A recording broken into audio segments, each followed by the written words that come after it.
నమస్తే, నేను Kavitha. Welcome to I dream. Property versus SIP 10 ఏళ్ల తర్వాత దేని విలువ ఎక్కువగా ఉండబోతోంది? ఏది అసలు బెస్ట్ ఆప్షన్? మనతో పాటుగా ఉన్నారు ఫైనాన్షియల్ ఎక్స్పర్ట్ సాయిరామ్ గారు. హలో అండి, నమస్తే. సో ప్రాపర్టీస్, ఎస్ఐపిలు 10 ఏళ్ల తర్వాత చూసుకోవాలి అంటే ఏం చెప్తారు మీరు? చాలా మందికి ఇప్పుడు ప్రాపర్టీలో ఇన్వెస్ట్ చేయాలా లేదా ఎస్ఐపిలో పెట్టాలని చాలా మంది మధ్యతరగతి కామన్ డౌట్ ఇది. సో ఏమనుకుంటారంటే వడ్డీ రేట్లు పెరుగుతున్నాయి, ఇప్పుడే కొనేస్తే బెటర్ కదా. నెక్స్ట్ ఎస్ఐపి అంటే మార్కెట్లో పెడితే అప్ అండ్ డౌన్ అవ్వచ్చు. సో ఇప్పుడు నా దగ్గర క్యాష్ ఉన్నాయి, ఏది ఇన్వెస్ట్ చేయాలి? సో ఈ డౌట్ అనేది, ఈ భయాలు అనేది చాలా మంది కామన్గా వస్తుంటాయండి. సో ఒకసారి డీటెయిల్గా మనం చూద్దాం. సో ఫస్ట్ అసలు ముందు ప్రాపర్టీ కొంటుంటే ఏంటి, లేదా ఇల్లు కొంటుంటే. సో వీటిని ఏంటంటే ఇది ఒక టాంజిబుల్ అసెట్గా చూస్తారు చాలామంది. టాంజిబుల్ అంటే నేను ఫీల్ అవ్వగలను, నాకు ల్యాండ్ ఉంది లేకపోతే హౌస్ ఉంది, నేను చూడగలను, అక్కడికి వెళ్ళి ఫిజికల్గా కనిపిస్తుంది, నేను అక్కడికి వెళ్ళి అనుభవించగలను దాన్ని. సో ఎవరైతే టాంజిబుల్ వాటిని చూస్తారో చాలా సేఫ్ అని ఫీల్ అవుతారు. అండ్ మెంటల్గా దానికి కొంచెం పీస్ కూడా ఉంటుంది. ఓకే, ఇది నాది, ఎక్కడికి పోదు, ఇదేమి రేపటికి రేపు మారిపోయేది కాదు అనేది ఫీల్ అవుతుంటారు. ఫర్ ఎగ్జాంపుల్ ఒక 10 years బ్యాక్ ఒక 40 lakhs పెట్టి ఒక ఫ్లాట్ కొన్నారు. ఇప్పుడు చూస్తే దాని వాల్యూ అట్లీస్ట్ 1 crore అవ్వచ్చు. అట్లీస్ట్ డబుల్ అయితే అవుతుంది, డబుల్ కన్నా ఎక్కువ అవుతుంది. కాబట్టి 10 yearsలో ప్రాపర్టీ రేట్స్ అట్లీస్ట్ 1 crore అనేది అవుతుంది. కానీ చాలామంది మిస్టేక్ చేసే థింగ్ ఏంటంటే దానికి లిక్విడిటీ ఎంత, దాని మీద మనం పెట్టిన ఖర్చు ఎంత, మెయింటెనెన్స్ ఎంత, దాని మీద ఒకవేళ మనం లోన్ తీసుకుంటే పెట్టిన ఇంట్రెస్ట్ కాస్ట్ ఎంత, వీటన్నిటిని కంప్లీట్గా ఇగ్నోర్ చేస్తారు. ప్రాపర్టీ ఏదైనా ఇన్వెస్ట్మెంట్గా చూసుకుంటే కనుక ఈ కాస్ట్లన్నింటినీ మనం యాడ్ చేయాల్సి వస్తుంది.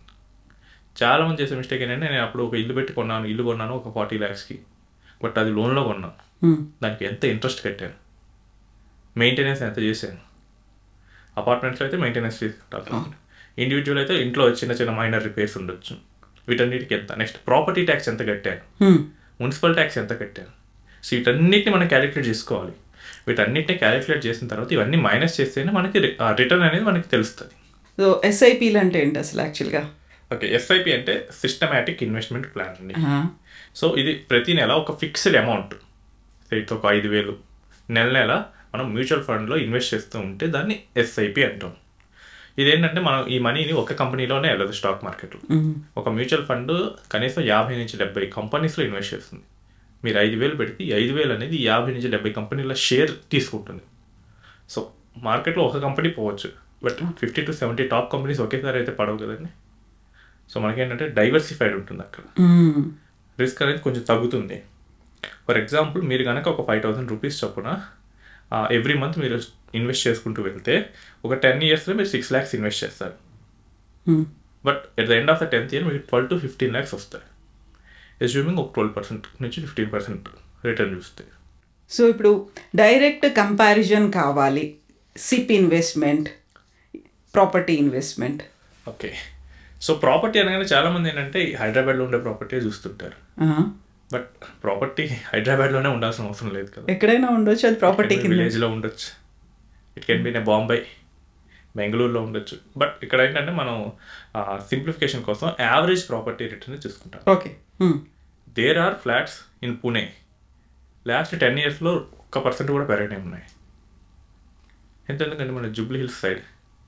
సో కొనేవాళ్ళు జూబ్లీ హిల్స్కి వెళ్తారా లేకపోతే న్యూ ఫైనాన్షియల్ డిస్ట్రిక్ట్ వైపు వెళ్తారా? సో అటువైపు ఎక్కువ గ్రోత్ ఉంది అంటే వెళ్తున్నారు. సో ఇదేంటంటే ప్రాపర్టీ అనేది ఎప్పుడు ఒకే రేట్ మీద పెరగదు.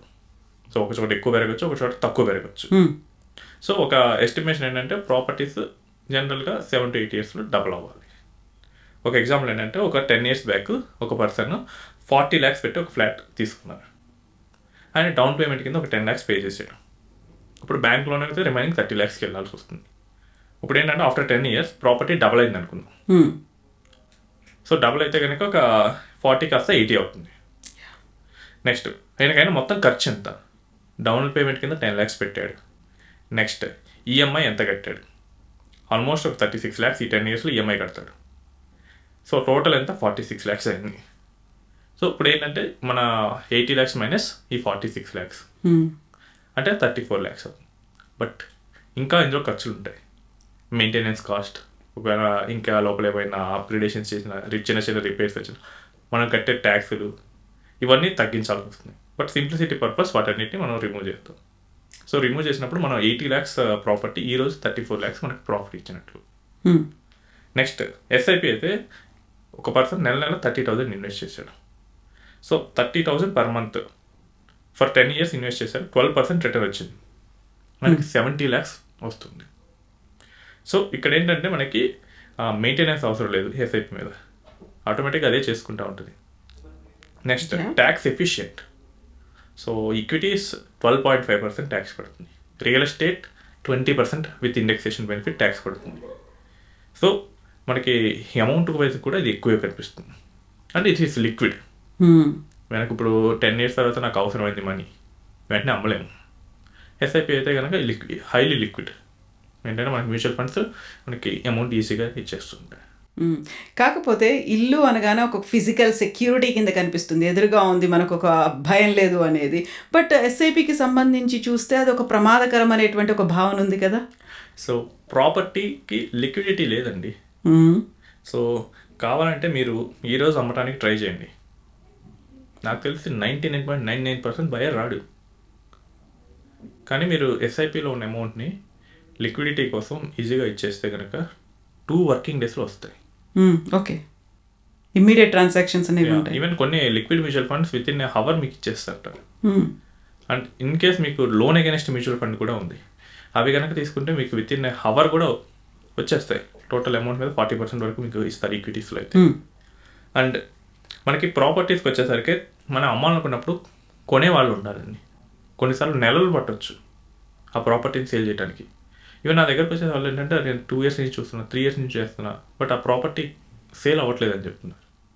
అంటే సరైన బయ్యర్ లేకపోతే కనుక సేఫ్గానే ఉంది, బట్ నాకెందుకు ఉపయోగపడుతుంది కదా అది. అండ్ రిస్క్ అనేది రియల్ ఎస్టేట్లో కూడా ఉంటుందండి. మనకి కోవిడ్ టైంలో రియల్ ఎస్టేట్ ఏమన్నా బాగా పెరిగిందా? అసలు కొనేవాళ్ళు లేడు అప్పుడు. అండ్ 2008 ఆర్థిక మంది వచ్చినప్పుడు చాలామంది జాబులు పోయినాయి. అప్పుడు ఎవరు కొనేవాళ్ళు లేరు ఇంత ఈఎంఐలు పెట్టి. బట్ ఏంటంటే మనకు అది ఎదురుగా ఉంటుంది అంతే. దానికి తగ్గ రిస్క్లు అయితే దానికి ఉన్నాయి, వీటికి తగ్గ అడ్వాంటేజెస్ వీటికి ఉన్నాయి. ఒకటి ఏంటంటే మనం ఉండటానికైతే అసలు ఏం చూడక్కర్లేదు, బట్ ఇన్వెస్ట్మెంట్గా చూసేటప్పుడు అయితే మనం లిక్విడిటీ రిస్క్ చూసుకోవాలి. నెక్స్ట్ అది ఏ విధంగా మనకి అవసరానికి ఉపయోగపడుతుంది, వీటన్నిటిని మనం చూసుకోవాల్సి వస్తుంది. సో యూజువల్గా ఒక ఫైనాన్షియల్ డెసిషన్ ఏదైనా తీసుకోవాలి అనుకున్నారనుకోండి, మన దగ్గర ఎమోషనల్గా కూడా దానికి అటాచ్ అయ్యి ఉంటారు, బోల్డెన్ నిర్ణయాలు తీసుకుంటారు. మీరేం సజెస్ట్ చేస్తారు? సో మనం కన్సంప్షన్ కోసం తీసుకునేటప్పుడు అయితేనండి ఎమోషన్స్ పెట్టుకోవచ్చు. ఇప్పుడైనా దాన్ని వాడతాను, నేను ఉండటానికి చేస్తాను, సో అప్పుడు మన ఎమోషన్స్ 100% మనం పెట్టవచ్చు. బట్ యాజ్ అన్ ఇన్వెస్ట్మెంట్ అయితే కనుక మన ఎమోషన్స్ని తగ్గించుకొని లాజికల్గా ఆలోచించడమే కరెక్ట్. ఎట్ ద ఎండ్ మనకి మనీ కోసమే కదా ఇన్వెస్ట్మెంట్ చేసేది. సో అప్పుడు కనుక మనం ఎమోషన్ పెడితే కనుక రాంగ్ వెళ్ళే ఛాన్సెస్ చాలా ఉంటాయి. సో ఇప్పుడు ఇల్లు ఉండాలి, అందరూ కొంటున్నారు, నా చుట్టుపక్కల వాళ్ళు అందరూ కొంటున్నారు, అది ఎమోషన్. ఎందుకంటే ఫస్ట్ హౌస్. బట్ ఆల్రెడీ నాకు ఫస్ట్ హౌస్ ఉంది, అకౌంట్లో 50 లక్షలు ఉన్నాయి, ఏం చేయాలో అర్థం కావట్లేదు, దేని మీద ఇన్వెస్ట్ చేయాలి, అప్పుడు ఇన్వెస్ట్మెంట్ అవుతుంది అది. సో అది ఇన్వెస్ట్మెంట్ రూల్స్ అన్నిటికీ లోబడి ఉండాల్సి వస్తుంది. నాకు ఎక్కడ ఎక్కువ రిటర్న్ వస్తుంది, ఎంత సేఫ్టీగా వస్తుంది ఆ రిటర్న్, వీటన్నిటిని చూసుకోవాల్సి వస్తుంది. ఇంకోటి ఏంటంటే మీరు ప్రాపర్టీ కొంటారు, దాన్ని రెండో దాంట్లో మీరైతే ఉండలేరు కదా. సో రెంట్కే కదా ఇవ్వాల్సింది. రేపు టెనెంట్ సరిగ్గా చూసుకోకపోతే, నేను లింక్డ్ఇన్లో ఒక ఆర్టికల్ చూశాను. సో బెంగళూరులో ఒక టెనెంట్ అద్దెకిస్తే ఆయన ఇంటిని ఎంత డ్యామేజ్ చేశాడంటే 10 లక్షలు అయిందండి తిరిగి ఓనర్ రిపేర్స్ చేసుకోవడానికి. అసలు దాన్ని అసెస్మెంట్ ఒక ప్రొఫెషనల్ ఏజెన్సీ పెట్టి చేయించాడు, వాళ్ళు ఒక 50,000 ఛార్జ్ చేశారు. సో ఇలాంటి వాళ్ళు కూడా ఉంటారు. సో టెనెంట్ ఒకవేళ మంచోడు కాకపోతే ఏంటి, సో ఇవి కూడా చూసుకోవాల్సి వస్తుంది. అండ్ ఒకవేళ అది కనుక ప్లాట్ అయింది అనుకోండి, రేటు పెరుగుతుంది అనుకోండి, దాన్ని ఎవరో ఒకరు కబ్జా చేయడానికైనా ట్రై చేయొచ్చు. అండ్ ఇంకోటి ఏంటంటే చాలామంది చేస్తున్న మిస్టేక్స్ ఏంటంటే వాళ్ళ పిల్లలు ఎక్కడ ఉంటారో తెలియదు. వీళ్ళంటే ఎక్కడ పడితే అక్కడ ప్రాపర్టీస్ కొనేస్తారు. ఇప్పుడు పిల్లలు కనుక ఫారెన్లో కంట్రీస్లో సెటిల్ అయ్యారు, ఇవేంటంటే ప్రాపర్టీస్ బాగా పెరుగుతాయి, లాజికల్గా కాకుండా ఎమోషనల్గా వెళ్ళి కొనేసారు. సో నాకు చాలా ప్రాపర్టీస్ ఉంటే నేను గొప్ప అనిపించుకోండి. ఇప్పుడు అవి కనుక ఎక్కడ పడితే అక్కడ ఉంటే, ఈ పిల్లలు కనుక ఇక్కడ లేరు, ద మూమెంట్ వీళ్ళు కనుక ఓల్డ్ ఏజ్కి వెళ్ళారంటే అవి ఎంత బర్డెన్ అవుతుంది. మానిటర్ ఎవరు చేయాలి? వీటిని కంటిన్యూస్గా మానిటర్ చేయకపోతే కనుక ఎవరో ఒకరు దాని మీద కన్నేసే అవకాశం ఉంటుంది. సో ఏ ఫినాన్షియల్ అసెట్స్ అయితే ఈ ప్రాబ్లం ఉండదు, మీ అకౌంట్లోనే ఉంటాయి, ఎక్కడికి పోయే అవకాశం అనేది ఉండదు.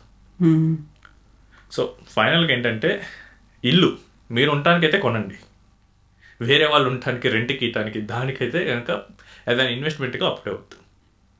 సో దానికన్నా మనకి కావాలంటే కమర్షియల్ లీజ్కి ఇవ్వచ్చు.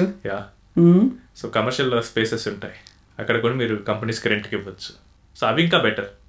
బట్ ఆ హౌస్ కానీ ప్లాట్స్, ఓపెన్ ప్లాట్స్ కానీ అవి డేంజరస్ అవుతాయి.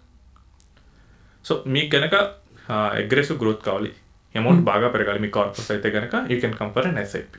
ఎస్ అండి, థ్యాంక్ యూ సాయిరామ్ గారు.